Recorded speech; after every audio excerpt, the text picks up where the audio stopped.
we really started with the idea that Los Angeles used to be the mural capital of the world, that by the late 20th century there were thousands of murals here. We can't actually estimate the exact amount, but definitely in the thousands. And most of these were painted by Chicano and Chicana artists. A lot of them were connected to the Chicano political movement of the 60s and 70s. And overall, what Chicano murals tended to do, they were very challenging pieces in a couple of different ways. On the one hand, they are political. They tell histories that aren't being told in other places, and they do so in public space.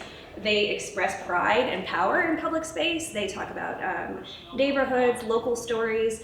They do all of this really important work out in the public. The other thing that's interesting about Chicano murals and Chicana murals is that they're often created and made collectively. So muralists do a lot of community interviewing to decide what kind of images and subjects they want to portray in a mural. They'll also work with community members to plan and paint and execute these murals, which sort of goes against the idea of a lone artist. So this makes Chicano murals challenging from a couple of different perspectives. It makes them sort of not recognized within the broader art world, because they're connected to all of these ideas and people, that the broader art world just doesn't value quite frequently. They are also directly threatening to institutions. They call out issues of injustice. They call out people in positions of power. They hold people accountable for different issues. So that also makes them challenging. And we found in our research that this makes Chicano murals in particular endangered in Los Angeles, that we see lots of different ways in which murals have been censored, whitewashed, and even destroyed outright. So we set out to look into how this happens and why this happens. We had three different kind of organizing themes for this show, kind of three ideas we wanted to get across. I'm going to look at my notes for that. The first is that Chicano murals are historically and artistically valuable and are therefore worthy of being preserved and saved. The second is what I was just saying, that Chicano murals are an endangered art form because of the kind of challenges that they offer and the fact that they do so in public space. And the third, another aspect that we tried to bring out in the gallery, is that every time a Chicano mural is lost, it carries extremely negative consequences for the artists themselves, for the people who lived with these works, and we argue for the city of Los Angeles as a whole. This is part of our shared cultural heritage, and they deserve to be recognized for the valuable works of art that they are and preserved. So that's kind of our overall thinking about the show. So we tried to bring these themes out by telling the stories of 8 murals by 7 artists. We organized the gallery by these different artists and artist collectives. And each story that we tell of a different mural brings out sort of a different way in which a mural can be endangered. We found that it was very complicated. It's not as simple as a mural gets censored or a mural gets knocked down or a mural gets whitewashed. There are other threats that are posed to Chicano murals. We wanted to bring those out as well. So I'm going to take you through the gallery and we'll talk about some of these different examples.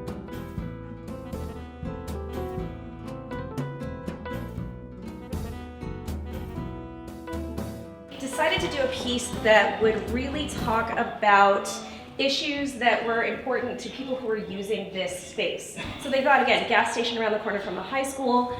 How can we combine images of education? They bring in images of local car culture, of cruising, and they weave it all together with depictions of Mesoamerican deities and all of these other things. So the idea is that people in the neighborhood are sort of driven by these two different energies. One is this kind of ancient form of knowledge that they can then learn from and get an education around. The other is dinosaurs, the fact that they are extinct, that their bodies become converted into petroleum, and then that actually physically fuels the car culture. So that was sort of the thinking behind the piece.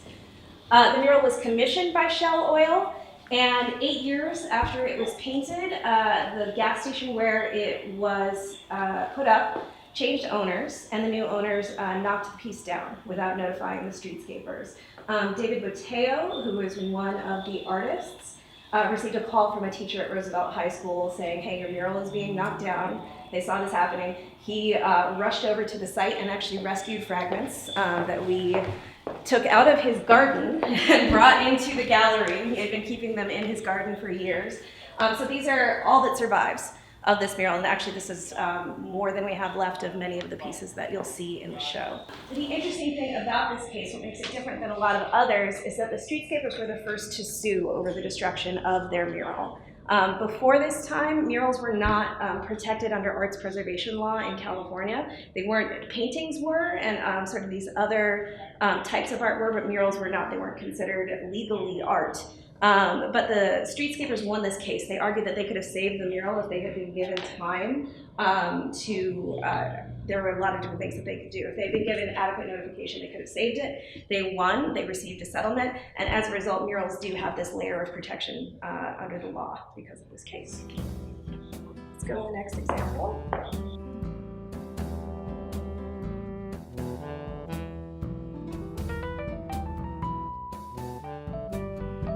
Barbara Carrasco's LA History, A Mexican Perspective.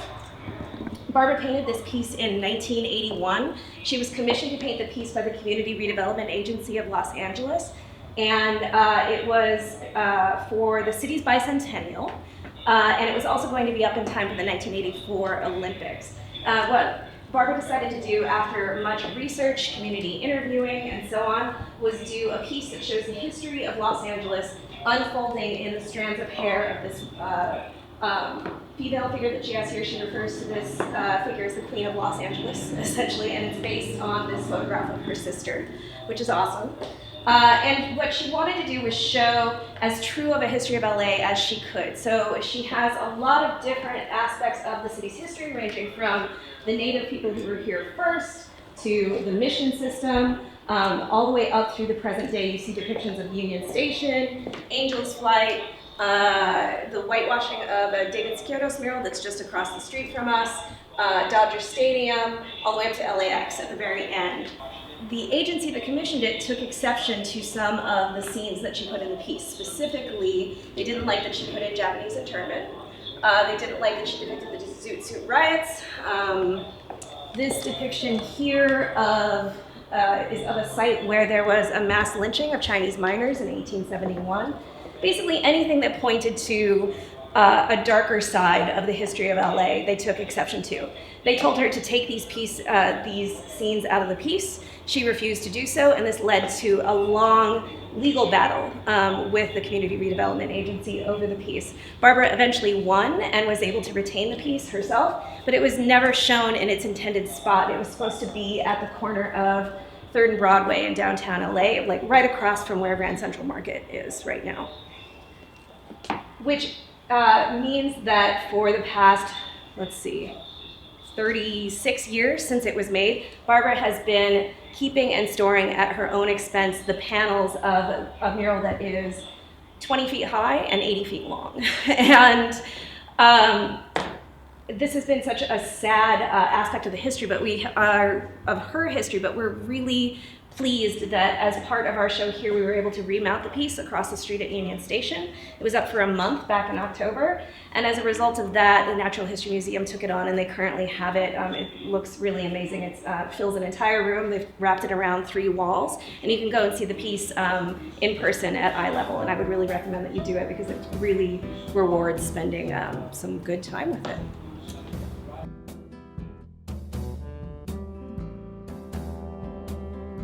Muralist who has done some 45 works around LA, and of those pieces, about 8 still exist. So we wanted to kind of delve into his case and figure out why that was happening. And we chose 2 pieces by Ernesto. One, I don't know if anybody recognizes this piece, Resurrection of the Green Planet. This is in Boyle Heights at the corner of Breed and Cesar Chavez. Another piece that we looked at is behind you here. It's called El Nuevo Mundo, Homage to the Worker. This piece still exists and is still with us. It is frequently tagged, and Ernesto has had to undertake its restoration and upkeep himself, raising the funds and doing all of the work himself generally. And we wanted to call attention to the fact that as artists age, Ernesto is probably in his 60s or 70s by now, this work becomes more difficult. Raising the finances and the funds for this is always difficult, and we wanted to sort of call attention to the fact that as these artists get older and are maybe no longer with us, what's going to happen to these murals? Who's going to become responsible for their upkeep? And who is going to make sure that they're still with us moving into the future?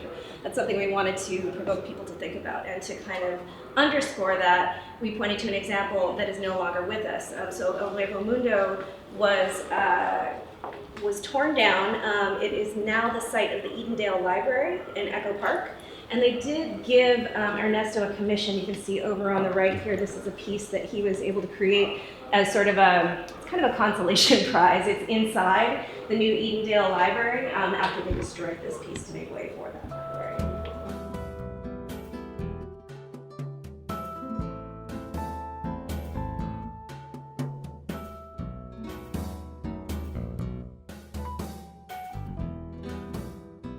This was done in Huntington Beach in the early 2000s, late 90s.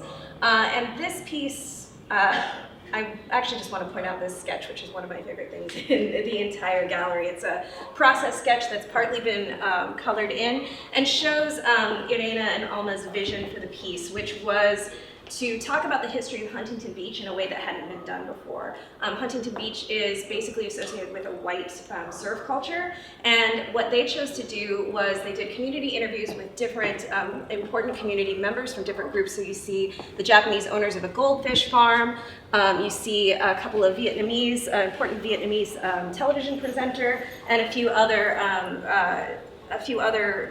members of communities of color in Huntington Beach. They put in portraits of these people after interviewing these people, and then they united all of these depictions with all this imagery of water and waves to kind of show that it's not just a white surf culture. All of these cultures are here in Huntington Beach. They all exist, and they all have a really special relationship to the water. So the piece was graffitied. It fell into disrepair. I think we have a photo of it with graffiti damage behind you there. And Irena and Alma approached the Huntington Beach Art Center, where it was painted, with a really reasonable offer to fix it for not too much money. And the Art Center opted not to do so. They opted to just whitewash it instead. So this is how it appears today. The only things that they left behind are these ceramic tiles that they created for the piece. These were originally done to sort of give ocean imagery, to give a little bit more texture to the piece, and so on. And now you have a whitewashed wall with just sort of these ocean images without context.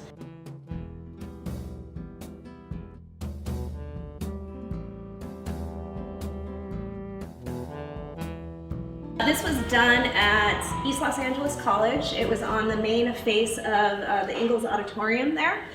And it was whitewashed 4 years later by the college administration.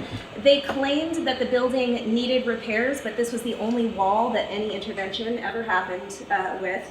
And we think that we've pointed to a couple of reasons for this. One is that Chavez was a really popular and beloved instructor of Chicano arts and Chicano culture in a sort of emerging Chicano studies department at ELAC at the time.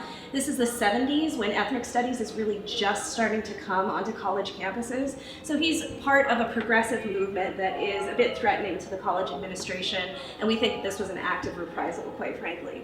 The other thing about it is that you can see from the process art and from these details that we show here that Chavez really didn't do what was expected with his murals. He has all kinds of different kinds of unusual imagery that wasn't seen in Chicano murals as much as the time. I mean, the main figure of the piece is supposed to be a New Age earth goddess. He has the entire theme of the piece is about questioning how we get forms of knowledge, questioning authority, and really like finding our way through systems in order to get a real education. All of that messaging and imagery is also threatening to the college administration. I think they didn't understand it, didn't value it, and wanted it gone, and made sure that it was. Chavez was really deeply affected by this, and if you guys have time to hang around afterward, I would suggest kind of coming back through and looking at things, but maybe spend some time with this film that he made. This is called The Execution, and this was his response to having this piece censored and whitewashed. And he shows himself, he actually paints a mural onto a garage door. Another figure comes through and whitewashes it, and he is also depicted as being electrocuted in the course of this. It's points to what I was getting at before, which is that when one of these murals is lost, it means a lot to the artists. They don't forget these pieces. It's a very deeply emotional thing, and this piece is worth watching just to kind of see some of that in action.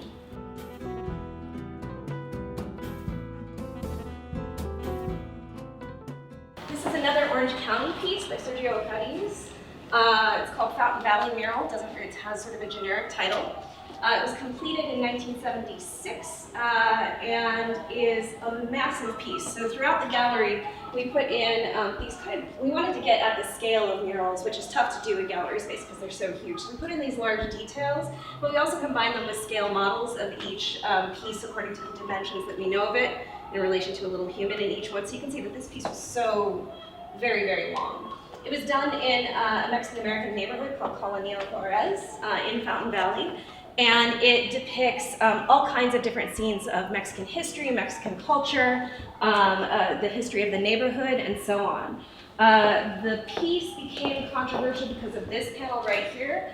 It has been defaced with whitewash in this photograph, but it showed a depiction of police brutality. It has police officers dragging a Mexican kid to a car. The local police, as you can imagine, did not like this. They complained to the city manager, and as a result, the funding, this had been funded by the city, so the funding was withdrawn. This was just as Ocadiz was completing painting the piece. All he needed to do was seal it, so he had no money to do that. When you can't seal a mural, it deteriorates much faster than you would expect, so this piece was sort of left to crumble away.